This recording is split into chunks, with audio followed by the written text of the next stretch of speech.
Hi, I am Zephyr of Xephyr Studios, and I am going to show you all how I go about finishing and painting my 3D prints to get that perfectly smooth and pristine finish that I love to achieve. I have a few raw test prints remaining from my recent Stygius build that I'm going to go through the process of how I achieve the variety of finishes seen there, from this metallic to anodized chrome to matte gradient, and lastly a transparent resin cast. Now these are all in the same red so that you can focus more on the finish and the reflection quality, but of course you can go about using these techniques for any color, any paint system you like. So let's get started. Alright, so first let's take a look at our pieces. I've got 3 leaf things and 1 gemstone. Taking a really close look at the surface quality, you can see some really extreme roughness and blobbing of the plastic at the edges, and on the bottom where the supports were, it's pretty rough as well. Next piece, similar story, and the third piece is also the same. Gemstone is pretty clean. The bottom sucks, but won't matter really since that's the open face for the future 1-part mold.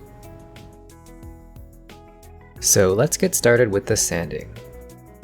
Really low grit to start off with.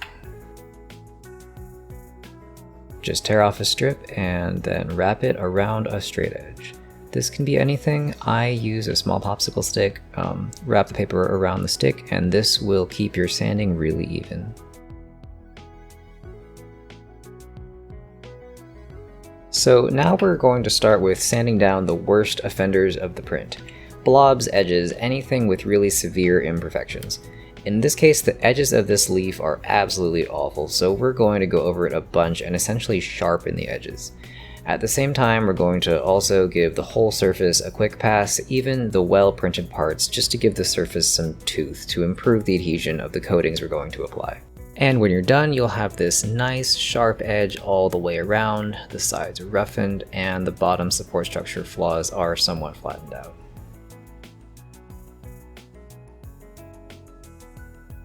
Now just do the exact same thing on leaf number 2.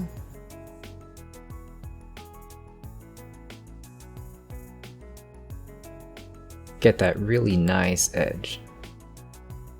And the last leaf, rinse and repeat.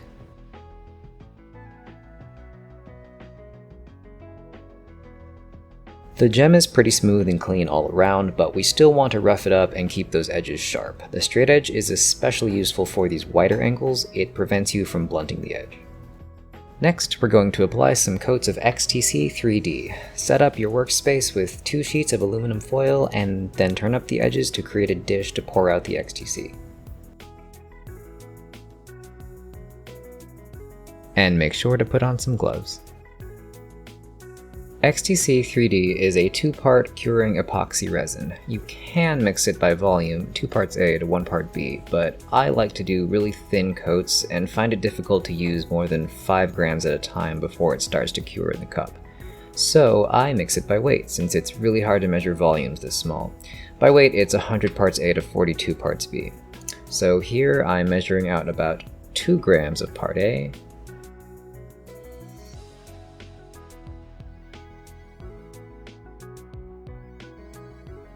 oh, overshot a bit, but that's alright. Then we're going to tare the measurement before adding part B. Make sure to shake part B well before dispensing.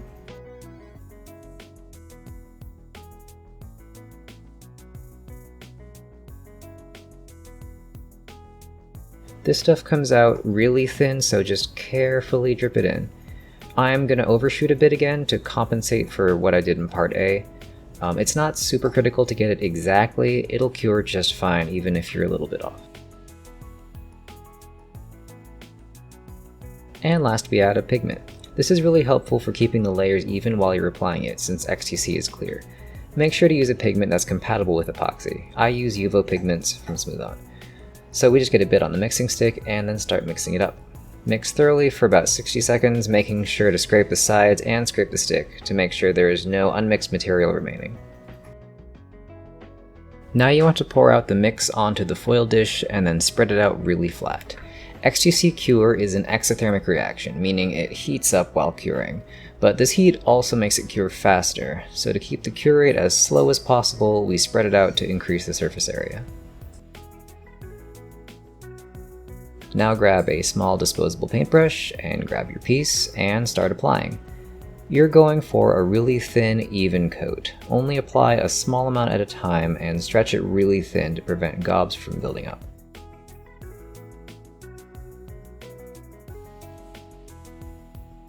Keep going until this looks something like this, really thin, uniform coat all over. Do the same thing with all the other pieces. I was able to get all these pieces coated before the XTC set up too much. You'll feel it start to get sticky and hard to spread. If this happens before you're finished, stop applying and mix up a new batch. There, that's looking nice and smooth. Wait about 30 minutes for this layer to partially cure. You can test this by touching it with a gloved hand and making sure it is just tacky. If you're unsure, let it cure longer. This looks good, so we're going to mix up a second batch of XTC, this time with a different color pigment, and do our second coat. You can really see the usefulness of the pigment here. It helps to see the layer thickness with the saturation of color. Aim for as even a color depth as you can.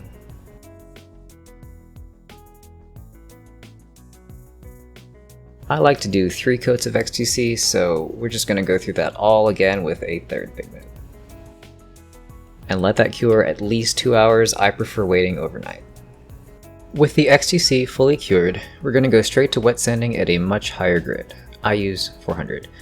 Start up a steady stream of water and get to sanding. Keep using your straight edge here for best results. When wet sanding, it's best to work under a stream of water to wash away all the little particles you sand off. If that's not possible, you can work with a bucket, but make sure to continually wash off your piece and refresh the water every so often. The goal here is to totally flatten out the surface.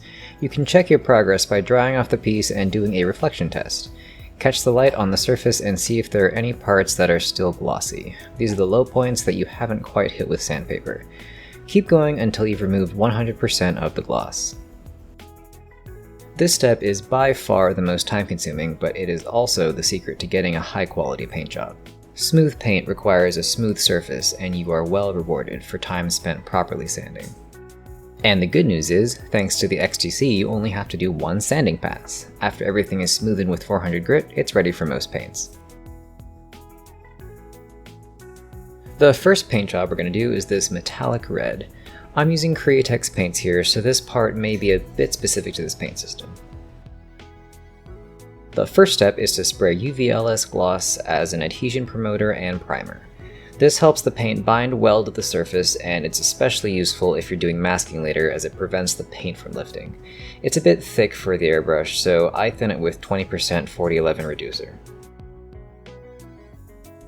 This stuff sprays on medium wet. You want to make sure you have a solid wet coat with no pinholes.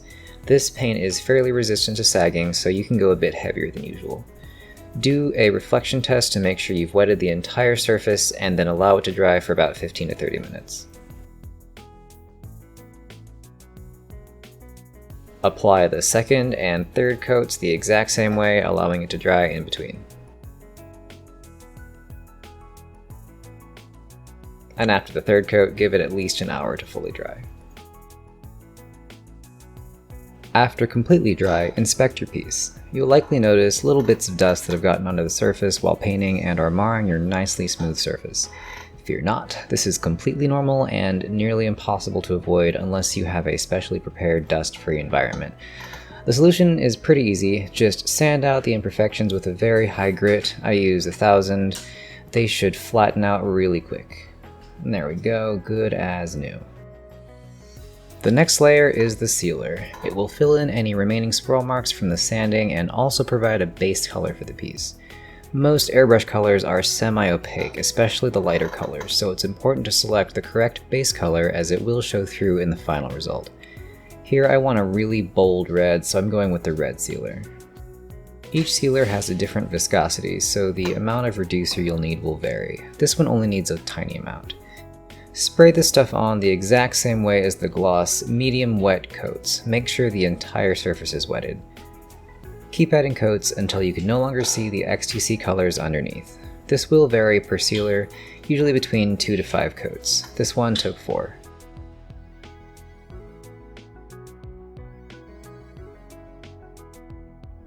Give it at least an hour to fully dry, and then as before, check for any bumps or texture on the piece. Sand these off with 1000 grit.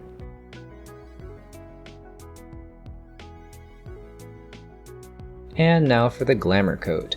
We're going to create a mix of Candy 2.0 Blood Red, Quicksilver Chrome, and Bleed Checker. These are going to be mixed in a 1:1:1 ratio.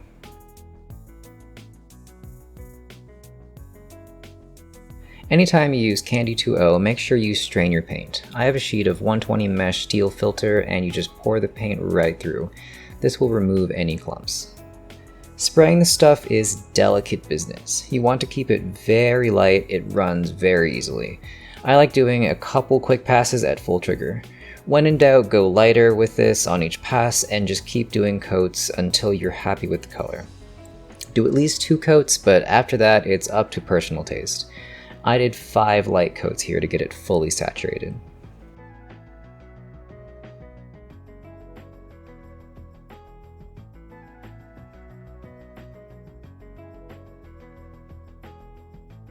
Wait at least an hour for that to fully dry, then we're going to spray some Bleed Checker. This goes straight in the airbrush with no reduction. Bleed Checker is a clear barrier coat that will prevent the Candy 2.0 from bleeding into the final clear coat. For the first couple of coats, spray it lightly. Do not create a wetted coat, as this may pull up the Candy 2.0 and cause the colors to run, which basically ruins it. The third and fourth coats should be sprayed a little heavier, resulting in a barely wetted coat.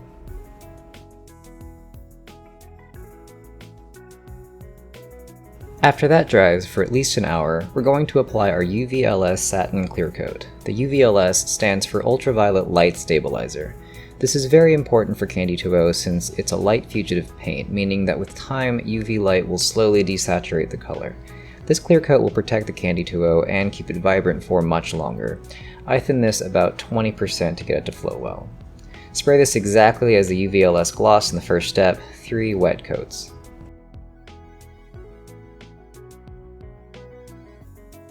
You could stop here if you like, but I'm not really a fan of the finish of these clears. It all looks kinda glossy-ish to me, so I'm going to add a second clear coat on top. So now I use 2000 grit to smoothen out any imperfections on this surface, and then I'm going to use All-Clad Clear Coat Light Sheen, a solvent-based lacquer paint. I find that solvent-based paints tend to have a better finish quality than water-based paints. So when you're spraying lacquers, start with a very light dust coat over the whole thing. This will let the paint bite into the surface a bit. Then spray with air for a few seconds.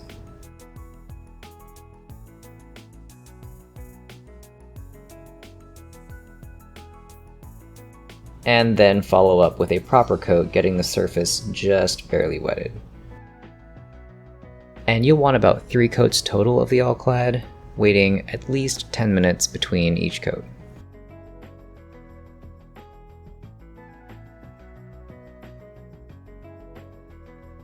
When this dries, you will have a very nice satin finish over a red metallic sheen. Up next is the Matte Flame Gradient. This is a non-metallic illustration style paint job that features bold colors. This is going to start off very similar to the last one. First we apply 3 coats of the UVLS gloss as an adhesion promoter,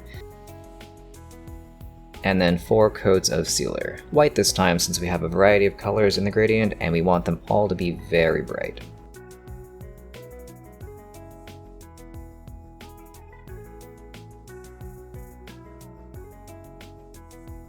Now we're going to mix up some wicked colors. Red,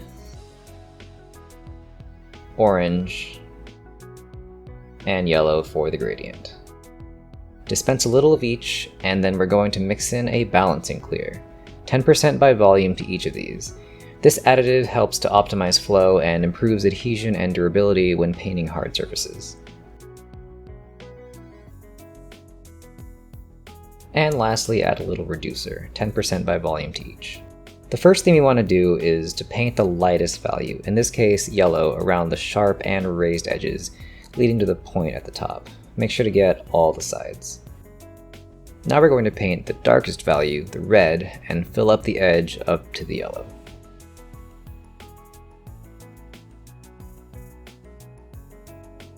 Next, we bring down the yellow back over the red to blend the two together.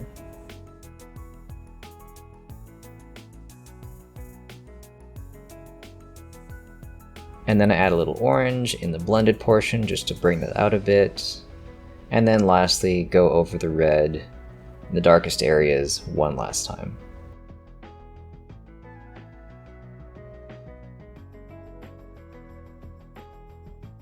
And there you have it, a cleanly blended gradient flame.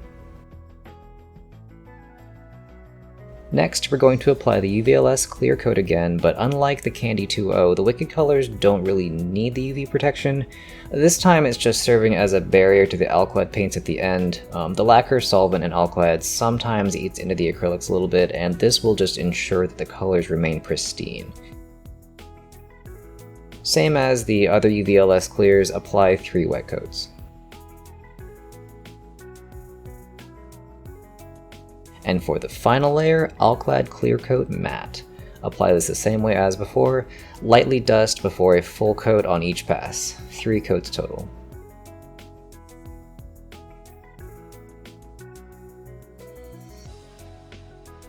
And after drying, you will have a smooth matte finish over a striking color gradient.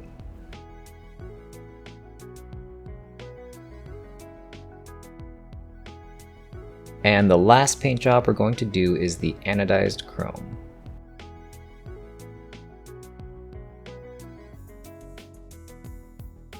This process starts off a bit differently. For this we need a pristine gloss black base. Solvent-based paints are far better than water-based paints at achieving glossy surfaces, so we're going to use the Alclad Gloss Black base as our first layer. Apply this like the other Alclad paints, first to dusting, then a complete coat on each pass. 3 coats total.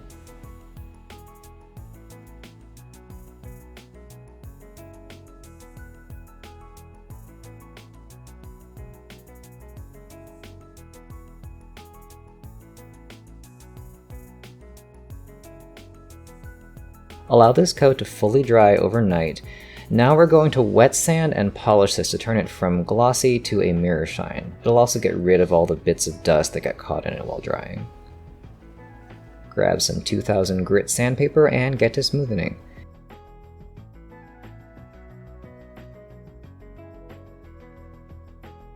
Same as before, keep doing reflection tests until you've removed gloss from the entire surface.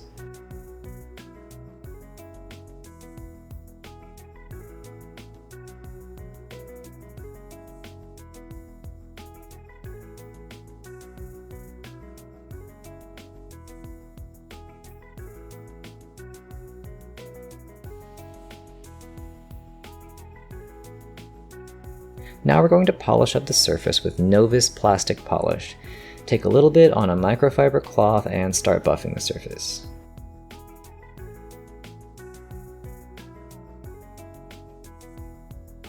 With a bit of elbow grease, you will have yourself a mirror polish.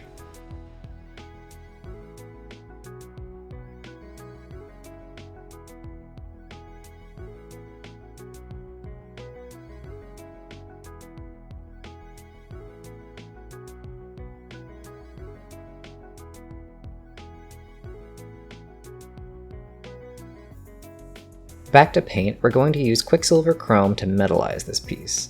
It goes in straight with no reduction. The key to keeping this finish as reflective and chrome-like as possible is to do very light coats with the Quicksilver. Only release a tiny bit of paint on the trigger and spray a fair distance from the piece.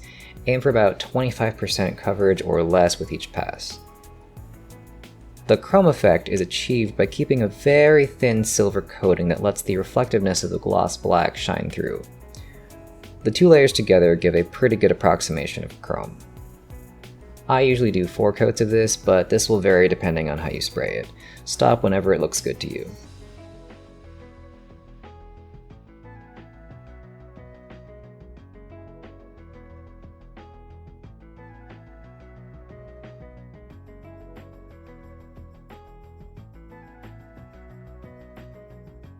And now for the candy color coat. Candy paints are transparent, so you'll see the full brilliance of the below metal color shine through. If you're just going for the metal look without color, you can skip this step entirely. We're going to use Candy 2O Blood Red again, but pure this time. Since this is a concentrate, we will have to mix it with a carrier. Createx recommends mixing it with UVLS gloss. For airbrush, I like using a 1:1 ratio, which is basically the maximum concentration they recommend. You can dilute it much further, especially if you're using an HVOP gun. Remember to always strain your Candy 2O paints. Spray this the same way as you spray the Quicksilver. Very, very light dust coats. Just a little paint with a lot of air. Candy 2O is even more finicky than the Quicksilver and will readily pool on the surface, so just keep it as light as possible and slowly add more coats to build up the saturation. I end up using 4 coats here, but the count will vary widely depending on the final result you're looking for. Also, you'll notice the Candy 2O dries matte. Don't worry at all, with the gloss clear coat we add next, it'll bring it back to its full clarity. However, note that due to the matte finish, the apparent saturation of the color is quite muted, so you'll want to stop adding Candy 2O coats earlier than you think. It's a bit of an art to pick the right saturation point since the gloss will deepen the color significantly. I recommend testing out your layer count on a scrap piece first, just so you can dial in your final result.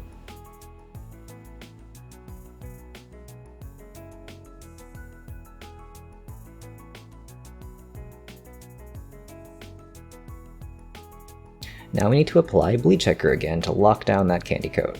Same process as before, 2 dust coats and 2 normal coats.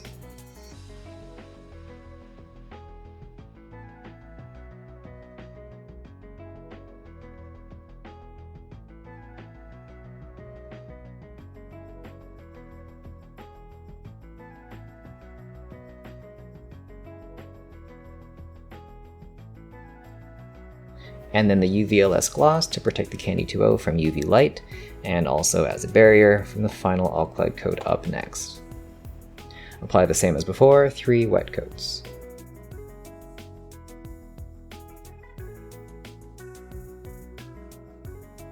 After drying, if there are any bits of dust on the surface, sand them off with 2000 grit.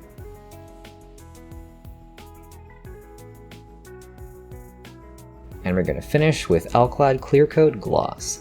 Same technique for the application, dust coat, quick dry, then full coat on each pass. For the other finishes, adding Alkyd at the end was more of a personal preference, but this time it's a requirement. We're going to be wet sanding and polishing after this, and water-based paints just don't polish up well at all. This stuff, however, will get you a mirror shine at the end. I go for 4 to 5 coats on this just to make sure it's thick enough for the sanding.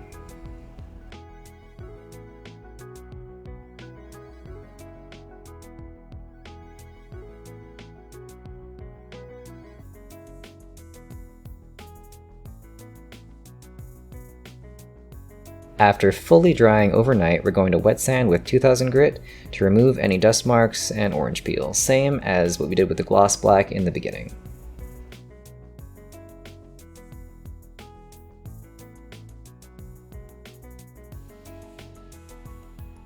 And then a polish with Novus, again just like before. And the result is a mirror polish over anodized metal. This finish is a chore to achieve, but the results are well worth the effort. And now for something a bit different. No paint here, just a polished, translucent resin cast. This is ideal for gemstones and such that require some degree of optical clarity. Depending on the additives and resin you use, you can end up anywhere from crystal clear to fully opaque. Did I say no paint? I lied. We still need to prepare the master and get it up to a polished gloss finish. So again, we're going to use Alkyd Gloss Black base to get the surface nice and shiny. You know the drill, dust, dry, wet, repeat.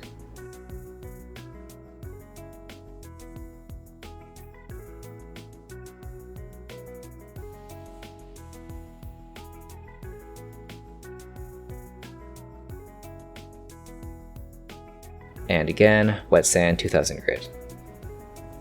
You'll be happy to know this is the very last time we're sanding in this video.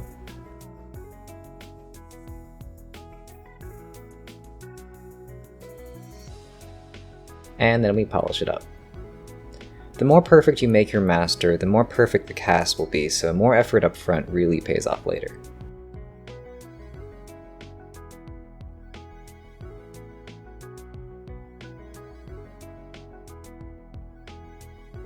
Now we're going to make our mold box. You'll need a somewhat sturdy material like cardboard or sheet plastic.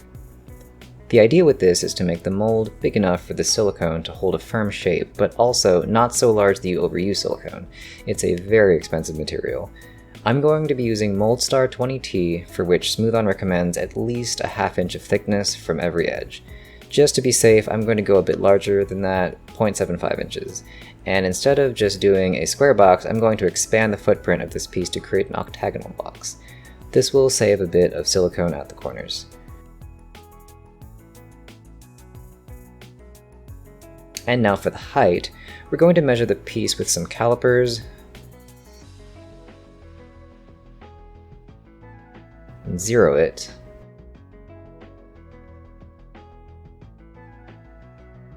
And offset by 3/4 inches. Now we're going to mark an offset on each of the sides.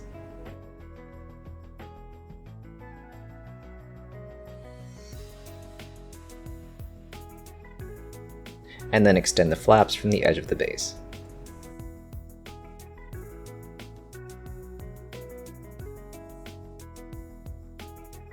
Then cut out the mold box.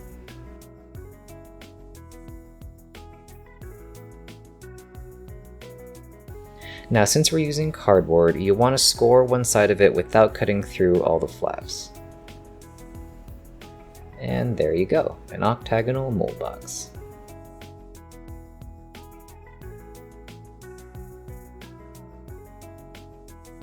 Use a little hot glue to seal up the edges. And I also like to do the inner seams just to make sure it's sealed up tight.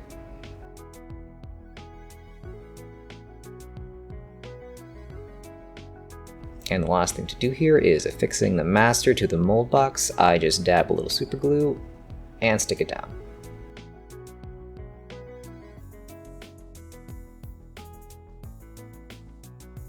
Time for chemistry class. I'm using Moldstar 20T, which is an easy mix of 1:1 by volume. So first we're going to pour out an amount of part A, and pour out the same amount of part B in a different cup. And then pour them both into a larger cup. Then thoroughly mix for 60 seconds, scraping the sides and bottom to ensure that every bit of material is incorporated. Now pour it into the mold box, aim for the lowest point and allow the fluid to flow to its own level. The key to getting perfect bubble-free castings is to let the mold and cast cure under pressure, so we're going to place it in this pressure pot.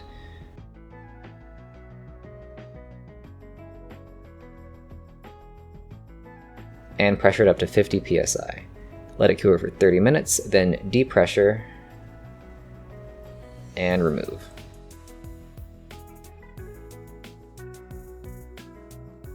Then cut off the bottom of the mold box and peel it away.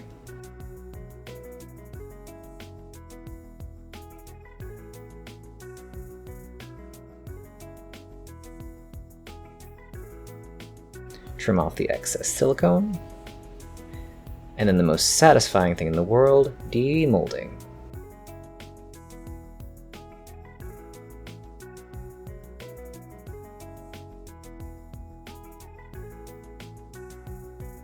We are now ready to cast. I'm using Smoothcast 326, which is a 2-part resin that is specially formulated to work with pigments and show very true colors. First we pour out some of part B. Then we add our pigments, just a little So Strong red and Ignite red. Ignite pigments are fluorescent, so this adds a little brightness to the final color. Now mix this thoroughly for about a minute. Then in a different cup, pour out the same volume of part A. Then add part A to part B. And start mixing. You'll notice the mixture go a bit cloudy at first. Continue to mix until it goes clear again. This usually takes about a minute. The resin has a pot life of 7 to 9 minutes, so you've got plenty of time. Pour the resin into your mold. And then place it in the pressure pot to cure under 50 psi for 60 minutes. Once cured, remove from the pot. And then my favorite part once again, the demolding.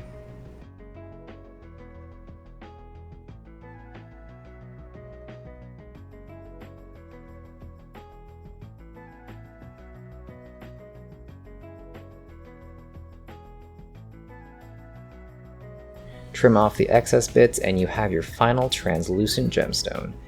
Resin casting is a really versatile process that produces a wide variety of results. It's an ideal method for making gemstones and other things that need to have some transparency. And there you have it. 4 processes that I commonly use to finish my 3D prints. It is a ton of work, but the results are well worth it.